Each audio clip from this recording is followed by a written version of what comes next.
استقبالیہ اور تعارفی کلمات کے بعد اب ہم بصد خلوص و احترام اپنے مہمان گرامی جناب مولانا ولی اللہ سعیدی فلاحی مدظ اللہ العالی سے درخواست کرتے ہیں اور ان کو دعوت خطاب دیتے ہیں کہ آپ ہمیں اپنے عالمانہ اور ناصحانہ کلمات سے مستفید فرمائیں۔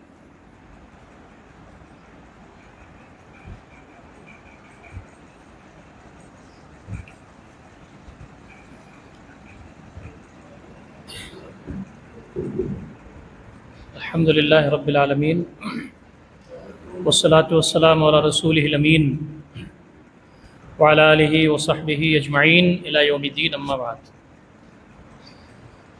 فلولا نفر من کل فرقۃ منہم طائفۃ لیتفقہوا فی الدین، صدق اللہ العلی العظیم۔ قابل احترام حضرت مولانا محمد ہارون مظاہری صاحب، ذمہ دار جامعہ، برادرم ندیم ندوی صاحب، دیگر اور اساتذہ کرام، بزرگوں، دوستوں،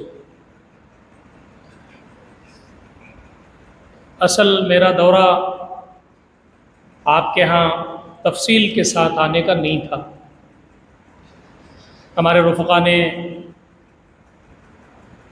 یہ بتایا کہ ہم جے پور واپس ہوتے ہوئے کچھ اوقات یہاں گزار سکتے ہیں۔ مجھے بڑی خوشی ہوئی کہ یہاں کے جو ذمہ داران ہیں، یہاں کے جو اساتذہ ہیں، بہت باصلاحیت اور دین اسلام کے کاز کے لیے بہت سنجیدہ ہیں، اور انہوں نے تھوڑے سے وقت میں ہمارے ساتھ جو معاملہ کیا ہے وہ غیر معمولی ہے۔ اللہ تعالیٰ ان کو اجر عطا فرمائے۔ برادرم ندیم ندوی صاحب نے جماعت اسلامی کے بارے میں بہت شاندار انداز سے گفتگو کی۔ مجھے ایسا نہیں لگ رہا تھا کہ جماعت اسلامی کا کوئی ذمہ دار تعارف نہیں کرا رہا ہے۔ بڑے سلیقے سے انہوں نے گفتگو کی، تو مجھے اس کا اندازہ ہے کہ آپ جماعت اسلامی کو الحمدللہ جانتے ہیں۔ جماعت اسلامی کو زیادہ بتانے کی ضرورت نہیں ہے۔ اور رہا میرے معاملے میں، انہوں نے کچھ باتیں بڑھا چڑھا کے بھی بیان کر دی ہیں۔ میں اتنا زیادہ باصلاحیت آدمی نہیں ہوں، ان کی مہمان نوازی بھی ہے۔ مجھے یہ بات معلوم نہیں تھی کہ مہمان نوازی میں شخصیت کا زیادہ سے زیادہ تعارف اور تعریف کرنا بھی شامل ہے۔ بہرحال بہت بہت شکریہ کہ آپ نے اس طرح سے ہماری عزت افزائی کی ہے۔ جماعت اسلامی ہند پورے ملک میں ہزاروں کام کرتی ہے، اور میں بھی جب بہت چھوٹا تھا اور جامعۃ الفلاح میں پڑھتا تھا اعظم گڑھ میں، تو طلباء کی جو تنظیم تھی اس میں بھی شرکت کرنا شروع کیا میں نے، اور وہیں سے مجھے جہاں میرے اساتذہ نے علم کتاب و سنت سکھایا، تفسیر پڑھایا، حدیث کا علم دیا، فقہ کی باریکیاں بتائیں، عربی ادب پڑھایا، بلاغت پڑھایا، وہیں پر جو تحریک تھی، اس وقت تو طلبہ تنظیم میں تھا، تو وہاں مجھے ہندوستان کے اندر عالم دین بن کر کے دین اسلام کی خدمت کرنے کا جذبہ پیدا ہوا۔ ہمارے اساتذہ جو کچھ بھی ہمیں بتاتے رہے، میدان میں اسے دیکھنے کا موقع ملا۔ مجھے کبھی امید ہے کہ آپ کے اساتذہ بھی آپ کو حوصلہ دیتے ہوں گے، امنگ دیتے ہوں گے۔ میں بہت زیادہ آپ سے گفتگو نہیں کر سکتا، 2-3 باتیں کرنا چاہتا ہوں۔ میں یہ چاہتا ہوں کہ بہت چھوٹے بچے بھی ہیں، وہ بھی اس بات کو سمجھ لیں۔ جو بڑے درجات کے بچے ہیں انہیں بہت زیادہ سمجھانے کی بات نہیں ہے، لیکن جو بہت چھوٹے بچے ہیں وہ بھی میری بات سمجھ لیں۔ پہلی بات تو یہ ہے کہ دین اسلام جو ہم تمام کا دین ہے، اس پر ہمیں خوشی بھی ہے، فخر بھی ہے۔ اس دین کے خلاف پورے دنیا میں مختلف قومیں اور مختلف مذہب کے لوگ کیوں اکٹھا ہو گئے ہیں؟ اس کا جواب آپ کو اپنے اساتذہ سے وقتاً فوقتاً لیتے رہنا چاہیے۔ آپ دیکھیں امریکہ کے اندر اسلام کے خلاف دشمنی آ گئی ہے، یورپ کے مختلف ممالک کے اندر اسلام کے خلاف دشمنی ہی نہیں ہے، لڑائی بھی ہوتی ہے، جھگڑا بھی ہوتا ہے، مار پیٹ بھی ہوتی ہے، شہادتیں بھی ہوتی ہیں، قرآن مجید کے اوراق کو پھاڑا جاتا ہے، نبی اکرم صلی اللہ علیہ وسلم کی شخصیت کو مجروح کرنے کی کوشش کی جاتی ہے، نعوذ باللہ۔ یہ آپ دیکھتے ہوں گے، دیکھ رہے ہیں۔ جو پڑھے طلبہ ہیں ان سے بھی میرا سوال یہ ہے کہ ایسا کیوں ہے؟ اس پر غور کرنا چاہیے۔ آپ دیکھیں کہ سویڈن کے اندر بہت زیادہ تشدد پایا جاتا ہے، جرمنی کے اندر بہت پایا جاتا ہے۔ آپ دنیا میں ادھر ادھر تو بہت کچھ ہے، آپ اپنے ہندوستان کے اندر دیکھیے، مسلمانوں کو برداشت نہ کرنے کا ماحول ہے۔ ٹوپی رکھنا، داڑھی ٹوپی لگانا، داڑھی رکھنا، کرتا پہننا، شیروانی پہننا، مناروں سے مسجد کی آواز کا بلند ہونا، مدرسوں کا قیام، یہ سب کھٹک رہا ہے۔ اور آپ آئے دن یہ سنتے رہتے ہیں کہ کسی کو مار دیا گیا، موب لنچنگ ہو گئی، کسی کے گھر کو بلڈوز کر دیا گیا، کوئی مدرسہ مسمار کر دیا گیا، کوئی مسجد شہید کر دی گئی۔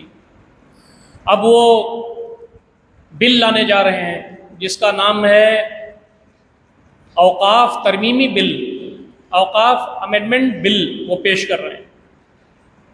اس میں یہ وہ پیش کرنا چاہتے ہیں کہ مسلمانوں کے خاص طریقے سے مسجد جو پرانی ہے، جو مدرسہ بہت پرانا ہے، جو درگاہیں بہت پرانی ہیں، 100-150 سال پرانا کاغذ اگر وہ نہیں لا سکتے تو پھر اس پر گورنمنٹ قبضہ کر لیں گے۔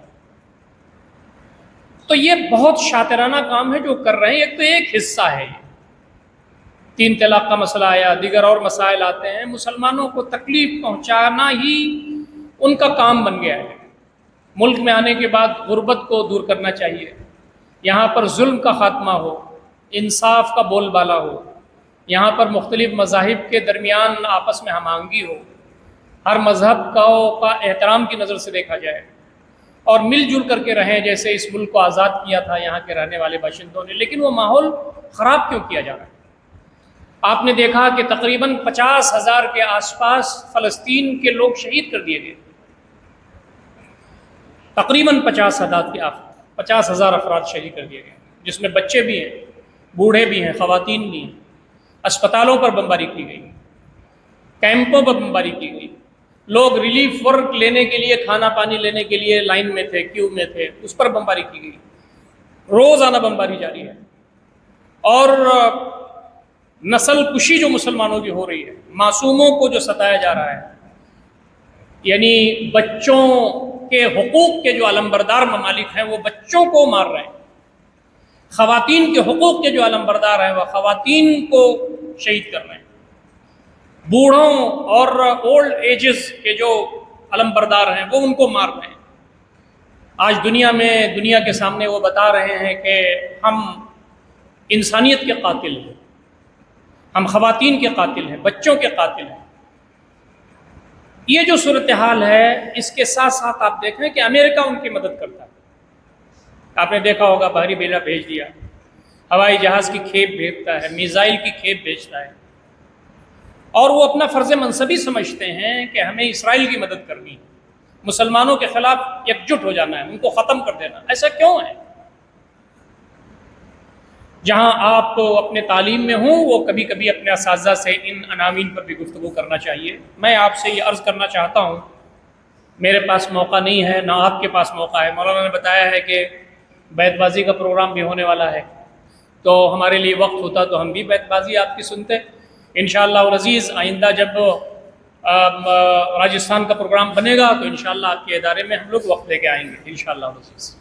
دیکھیے میں آپ کو ایک بات بتاؤں، دنیا میں جتنے بھی مذاہب ہیں، چاہے وہ یہودیت ہو، چاہے وہ عیسائیت ہو، چاہے وہ آپ کا ہندوستان کا مذہب ہندو مذہب ہو، سکھ مذہب ہو،